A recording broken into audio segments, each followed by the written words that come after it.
I was running the bridge, working out, lifting weights. I was probably the healthiest I'd been in my life. Probably the best shape I was in since high school.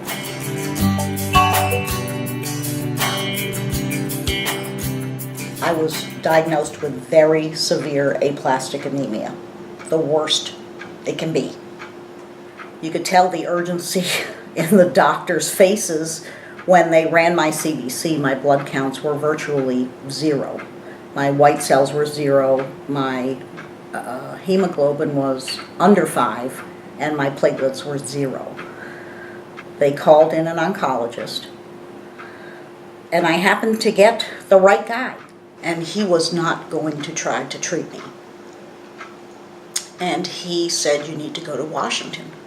And I had no idea what that meant, other than it scared the daylights out of me that I had to leave my kids.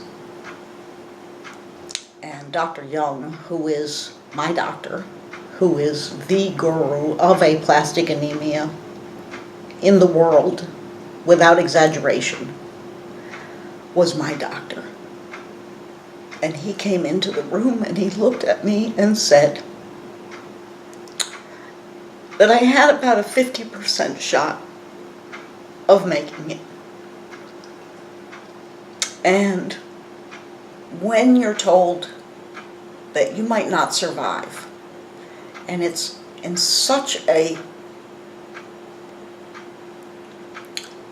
fast-moving train that you have no control over, and you have no time to prepare, the only thoughts were about who was going to take care of my kids. There was not a clinical trial that went directly to transplant at the time. I would have to leave NIH and come back to Florida and have a transplant here. I was not going to let that happen. I was going to remain a patient at NIH, and I was going to be treated by Dr. Young.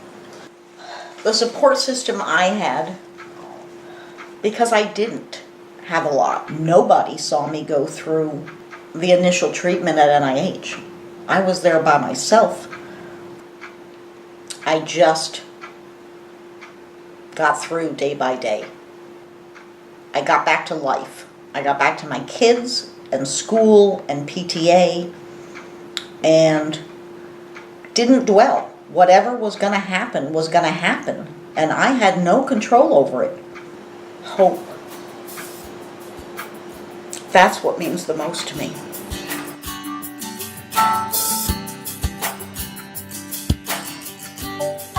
I started the first year that I was well, I signed up to be a global volunteer for the foundation, and I have been lucky enough to speak to so many patients. I've even lost count at this point how many. And the faith and hope that people have to pick up the phone and call a complete stranger is unbelievable to me.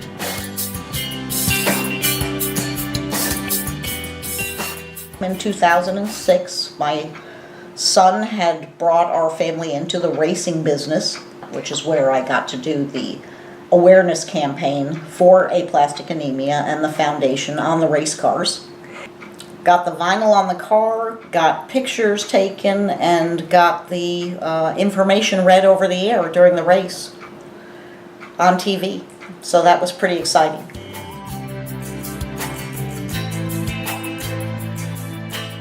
In 2010, Facebook was becoming bigger, and I was finally going to let myself get in on it. Just on a whim, I started to search for aplastic anemia things, and I found a couple of Facebook pages, but it wasn't in a direction that I felt comfortable with. And I would talk about NIH as much as I could to get the word out there. And I received some backlash for that. I was making people feel bad that being treated at other hospitals or by other doctors was not going to get them the same result. And that was so far from what I wanted people to get from what I was saying. I got the encouragement to start my own Facebook page and do this my way and what I wanted to accomplish. So I did. But I think I'm up to maybe 700 members. I did it as a closed group so people would feel comfortable. The foundation plays an important part in my life. My life is about what I can do for somebody else. And that has changed me profoundly.